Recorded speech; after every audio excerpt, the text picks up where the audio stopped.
All right, so is the screen visible for everyone? Yes, sir. All right, okay, great. Okay, so last time we were talking about temperature, really, and what did we do? We derived the equation for kinetic energy in terms of temperature, where we saw that the temperature is really the measure of the speed of the vibrations or of molecules, really, right? So the more the temperature, that means the more faster the molecules are jiggling around in any given substance. And then we talked about what that temperature really is. We talked about fields, what are fields, and the idea of fields in mathematics, and then how we can use that idea of fields in and apply it to physics. And then we talked that really for us, it's enough to know that a field is something where you can assign a value at every point in space, and that's something it's called a field. And then we talked about temperature. Field would be that you can assign a value of temperature at every point in space, and that's a temperature field. And then we were talking about really, I think we were talking about the equilibriums or the equilibrium state of any two systems or more than two systems as well. So is there any question from that lecture from anyone?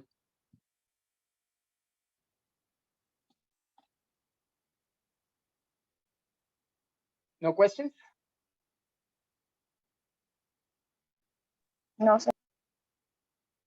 All right.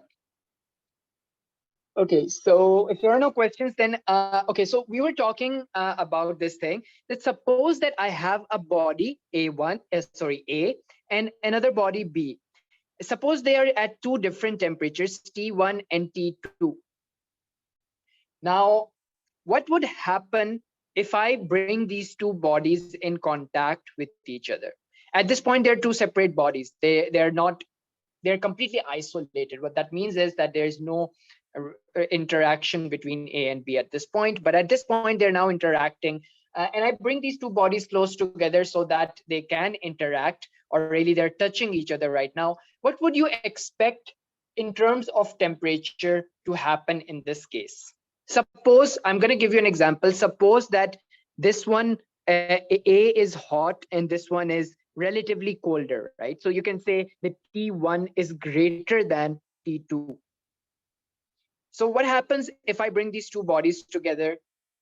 What would happen in terms of temperature? Anyone? Any guesses?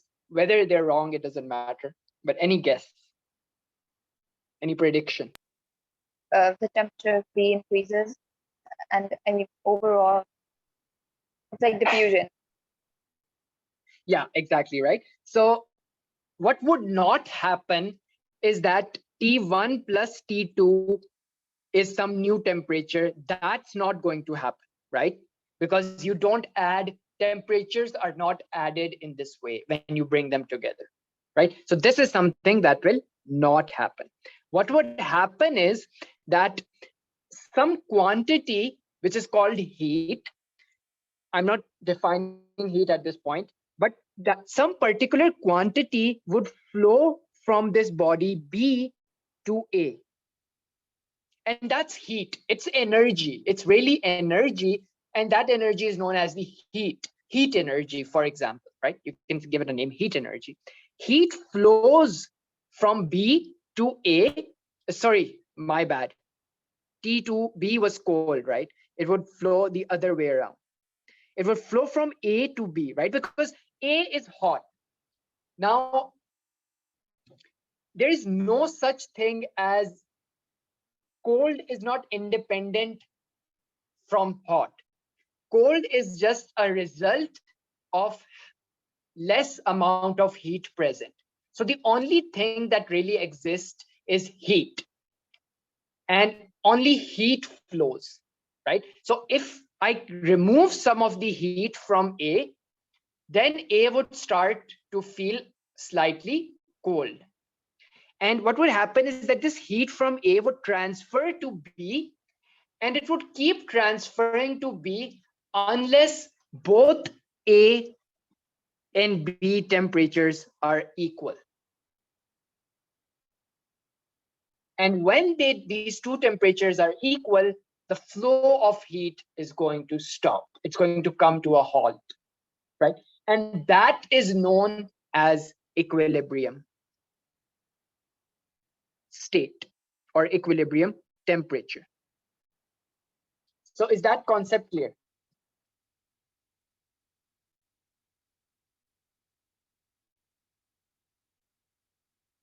Is the idea of heat and what temperature really is that clear? Yes. Okay, it's clear. All right. Okay, so the key point is, let me write it over here. The key point is heat flows, right? Heat flows. And that's just the key word that you have to remember, that there is no such thing, nothing other than heat. There's no really opposite of heat, and it's just heat. And if it flows out of some body, then that body becomes cold. And if the heat flows in some body, then that body becomes hot, right? So that's more or less it. So for example, if you have a room, inside a room, I'll just give you a small example. This is a room, and suppose the room is hot, right? And there is a bottle of, it's a very silly example, but there is a bottle of cold water, right? And this bottle is of cold water. Suppose, so why is it cold in the first place? Because when you put it in freezer or fridge, the heat flows from this bottle outwards, right? It flows out of this bottle. And now if I put this in a room which is hot, what would happen is that the heat from this room would flow towards this bottle. All the heat would flow towards this bottle, and the bottle starts getting warmer, and in turn the room starts getting a bit cooler. And the flow of heat stops when the temperature of the room is exactly equal to the temperature of this bottle. So I'll just say T subscript B. And then that's when the heat flow of heat will stop. All right. So is that is this idea completely clear for everyone?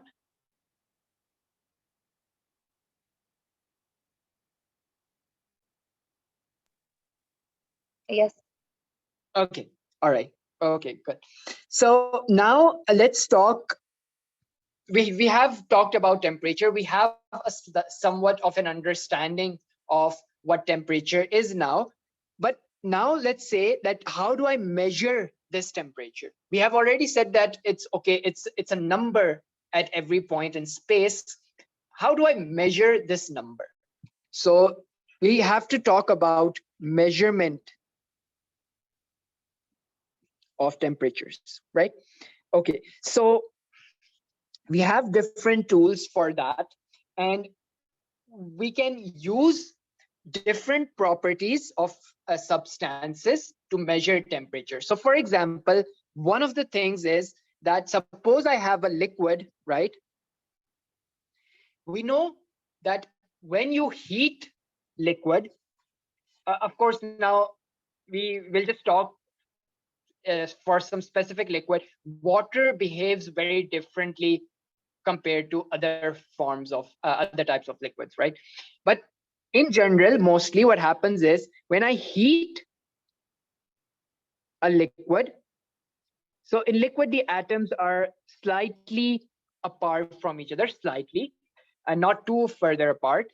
And when I heat this thing, they start vibrating, right? They start jiggling around, and they start occupying more space, right? Because when I give it more temperature, we already established that giving more temperature means making the atoms or molecules vibrate faster. If that happens, uh, then what would happen? Then these molecules would start occupying slightly more space. right? And as I keep on increasing the temperature, they'll start, or suppose I don't keep on increasing, but at some temperature, they'll start expanding. And so the final result could be something like this, right? So now they're like this. This is not an exact picture, so I hope it's not confusing. But what I'm trying to tell you is it would expand, right? And the expansion is obvious because I'm heating the liquid and the molecules start getting further and further apart from each other. And that's why it's expanding. Now you can use this property to measure temperature. And that's a liquid expansion technique, right? So you will need a liquid whose boiling and melting points are known. Now, boiling or melting or freezing point is, the name says it all. It's that value of temperature where something starts to boil, and boil is just it starts turning. Really changes its phase. Its state is changed from liquid to gas, right? Now, there are other forms of measuring temperatures as well. Another one is you see some, I'll use the word EMF, and hope that you're all familiar with this thing. It's like a potential difference. And if that potential difference is produced across two junctions, right? And this is something that it's called a thermocouple. Thermocouple. And now I'll talk in detail about this thermocouple. How will I use this to measure the temperature of, well, any substance, right? This thermocouple is a thermometer, really, and it's an electrical thermometer. And so I'll now try to draw a diagram for this thing. So suppose it's something like this. Now here is where you measure this potential difference or that EMF that is produced, and there are two junctions really. Now this is, suppose this is some junction 1, I'll call it J1. This is some junction J2, right? And there's a wire, something like this. Now it is this line is actually a copper wire. Now it needs not to be copper wire always. This which is the iron wire. These wires can be of any metal. We don't care if it's a really good conductor or it's slightly poorer conductor compared to others, but it has to be metal. It has to be a conductor. Because how will we measure the temperature is if I place this J2 junction, or let's say that this J2 junction is maintained at a constant temperature. I just fix the temperature for this thing. And whatever I want to measure the temperature of, I put this J1 in that material, right? So for example, this J1 is put into this material. Now, what happens is these two junctions, because they would be at different temperatures, right? So for example, suppose this is some temperature, let's just say it is fixed at 0. And suppose here we have some temperature, could be anything. We'll just take it 10 degrees or whatever, right? Now, there is a difference in these two values, right? Now that difference produces a voltage, which is the potential difference or the EMF in this voltmeter.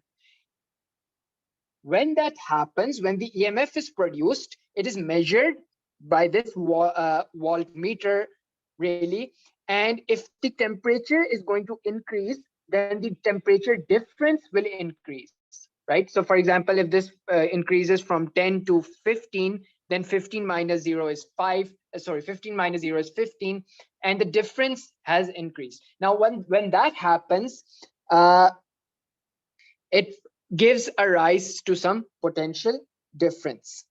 And so if the temperature is going to increase, the voltmeter reading is going to increase as well, right? And that's how you can measure the temperature difference by using a thermocouple, right? And it's an electrical thermometer.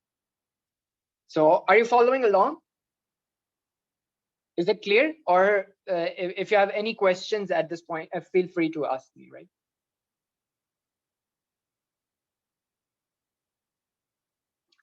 Can you explain this again?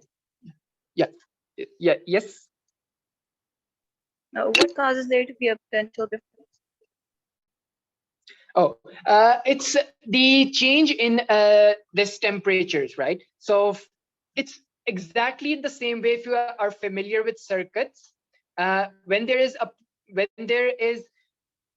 this thing, you can say there is a difference in two potentials, right? We always in physics we care about the difference in potentials. We are never concerned with the potential at some particular point, because we want its potential is really a relative quantity, right? In the same way, this temperature difference behaves as a potential difference. And there is a whole branch of this thing where you can use the electrical resistors model to model temperatures as well, right? In that, if you remember, series and parallel circuits, right? Series and parallel circuits. You can model temperatures using these two circuits as well, right? So you can model. So for example, here we have T1, and then here you have something at T2. These temperatures can be added in series as T1 plus T2. And suppose these temperature difference are, you can say that these two, the objects are parallel. You can then use the parallel model to say that 1 over the final T is 1 over T1 plus 1 over T2. But we'll not get into details of that. But you can use this electrical resistors model to model temperatures as well. And in the same exact way, this potential difference, really, which is the temperature difference, produces this EMF or voltage in this voltmeter. So whenever there will be some difference in potential, you will observe the needle on this voltmeter to move, right? It would give you some value. If suppose that these two junctions were at the same temperature, suppose that this is at 10 and this one was also at 10, then no potential difference will be measured, because there is no difference, right? 10 minus 10 is 0. There is no difference. Difference vanishes. And so the voltmeter would not give you any reading.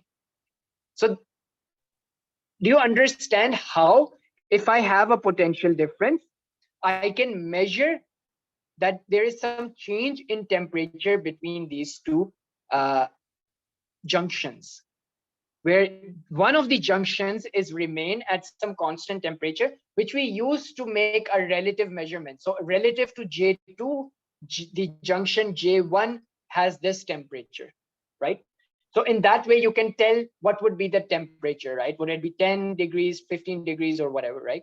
So for example, if you know the temperature at J2, then all you have to do when you get the reading on this voltmeter, you just, the difference, you'll get the difference. So I'll use TD, and that would be T at J1 minus T at J2. This you would get the reading from the voltmeter. T at J1 is unknown, you have to find that, and T at J2 is a known temperature, right? So this is also known. Then the only unknown is this thing, and you'll rearrange the equation and you'll find the temperature at junction 1. Is that clear?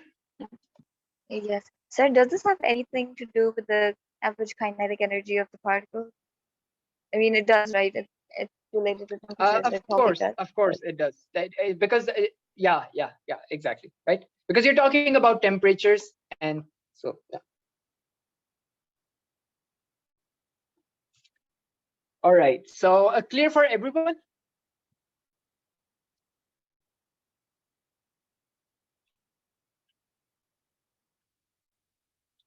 Hello. Okay, I'll assume that this Yes. is clear for everyone. Okay, all right. Now let's talk about quickly. Let's talk about the temperature scales, right? And we'll talk about the thermodynamic temperature scale, or it's also known as thermodynamic, or it's named after a scientist, or and this is also a unit that we use to write down the temperature. It's Kelvin, right? Kelvin temperature scale. And we have written all our laws of physics in terms of a Kelvin temperature scale, right? So that's why we usually convert from degrees Celsius to Kelvin whenever we are going to use an equation, right? So for example, if you want to find out the kinetic energy of the particles, 3 by 2 kT, which we have found out, you'll use this thing as Kelvin, right? The temperature as Kelvin. Now, uh, to make a temperature scale, you need 2 points, right? And those 2 points are uh, the boiling point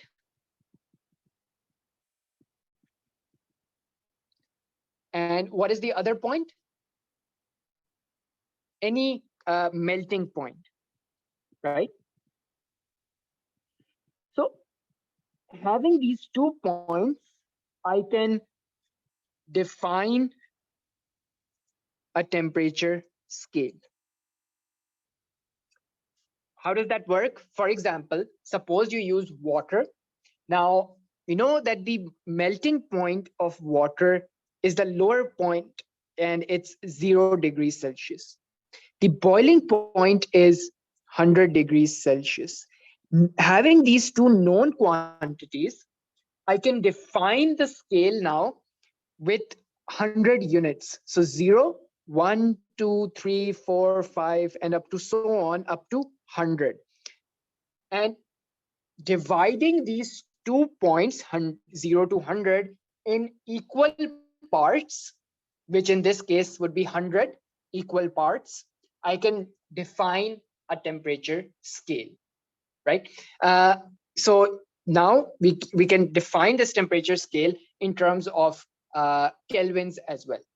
And I'm I hope you all know how do you convert from degrees to kelvins and then get from or from kelvins to degrees Celsius, right? There is this relation which is known as uh, temperature in Kelvin is equal to temperature in degrees centigrade or Celsius plus 273. I think that is 273 point something, 273 point, I think it's 15. Now, if I have any temperature in degrees Celsius, I add this thing to that and I can go into Kelvin units, Kelvin units. Okay, there are two things that you should also know, and those are absolute zero, absolute zero. Anyone has any idea of what is absolute zero in terms of temperature? Or you can talk in terms of energy as well. Any idea?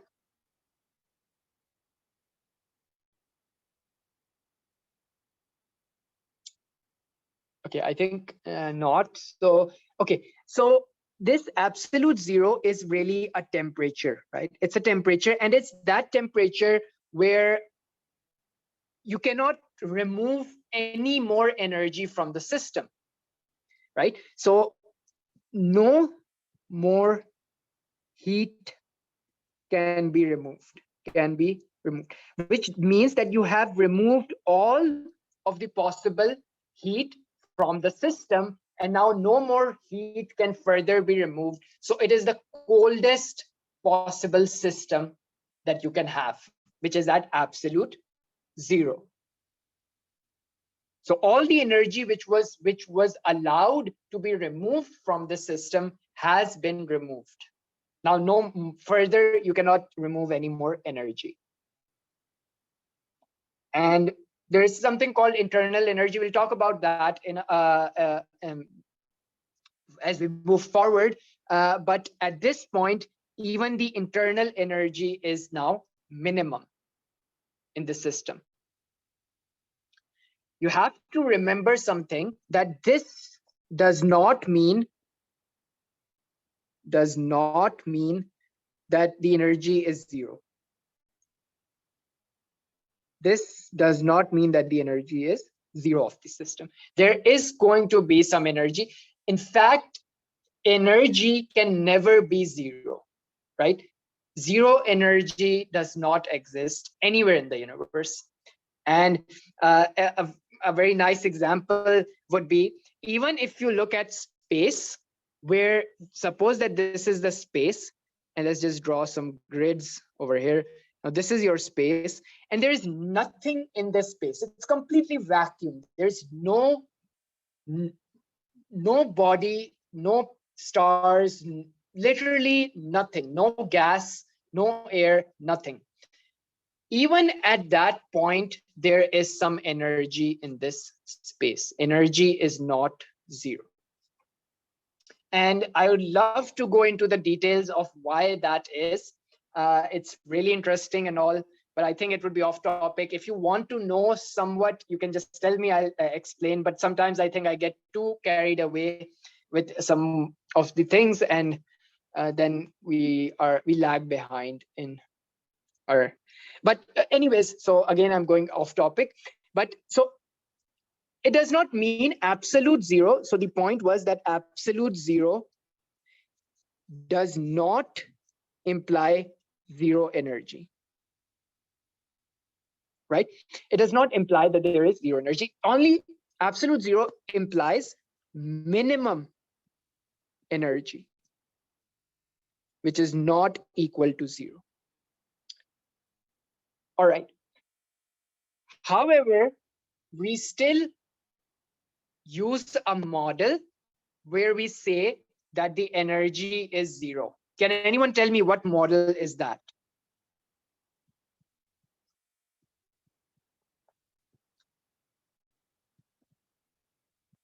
Anyone? We use a model of a gas where the energy is zero. We say that the energy is zero. Yeah. I mean, yeah, but it's not really. How can you model a gas? We can say we have been discussing that model since we started the chapter. The biggest hint that I could give. It's an ideal gas, right? So when we say that the gas is ideal, that's what we mean, right? We mean that it has zero energy and it has zero pressure, right? So zero energy model is the ideal gas model.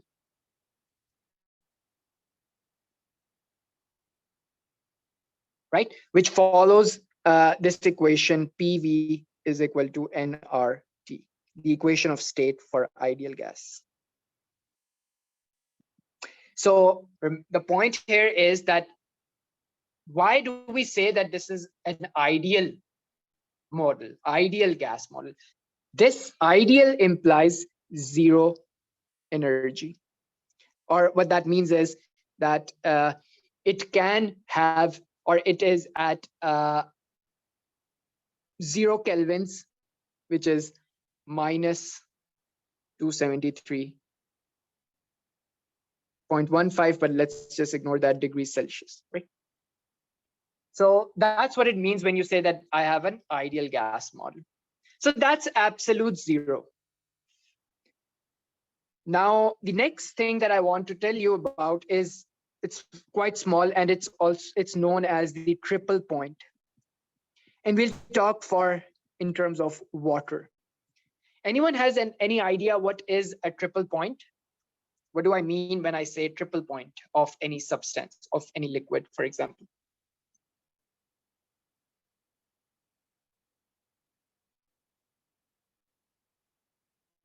Okay, so no one? Any guess? Is it that point where a substance isn't all three? Yeah, that's a very good guess. So you can get that from the triple, right, in the sentence, triple point of water. So it's actually it's a temperature. It's a temperature, and at this temperature, for water, it exists in all three states, or you can say equilibrium states. So it exists as an equilibrium in all of the three states, which are vapor, liquid, and what would be the other one? Is solid, right? Of course. At this specific temperature, which is the triple point, and I'll give you the temperature as well. This temperature is T is equal to, it's so close to zero that it's 0.01 degrees centigrade, which would be 273.1. If it's 5, then here I'll have 1.6, right? Kelvins. At this temperature, water exists as all of these three states, right? And that is astonishing, right? It's water is existing in all of these three states in equilibrium, right? All right, so is this clear?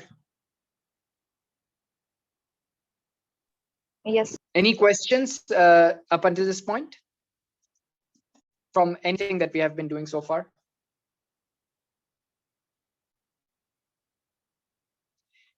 No. Is this thing for every liquid from a steam? Well, you can have a triple point for liquids, right? This one is specifically for water. This one is specifically for water, but you can have for a different for multiple liquids, right?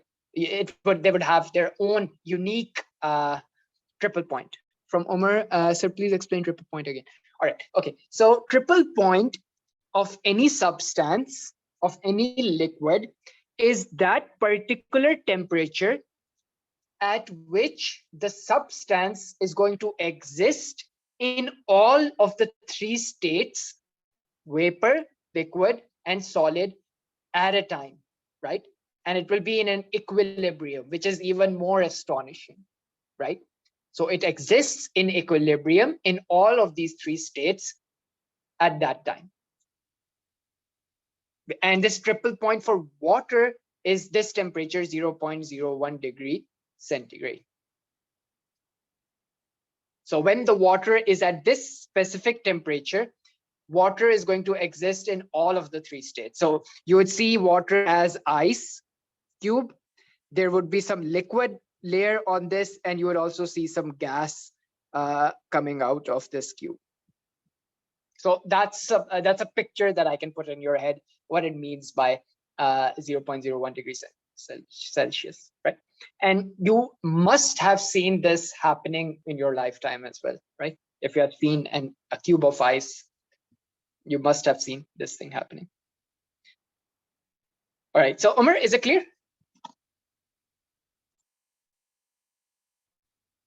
Okay, good. All right, so we have less than a minute remaining. I think we'll continue. The next thing is we'll start with the thermal properties of materials, right? So things like specific heat capacity, latent heat, and so on. We'll also talk about internal energy, and then we'll be really done with the topic. We have to also talk about these different types of processes: isothermal, isobaric, and adiabatic, and so on, right? So we'll talk about those things. Hopefully in the next class, we will try to finish this chapter, right? Is there any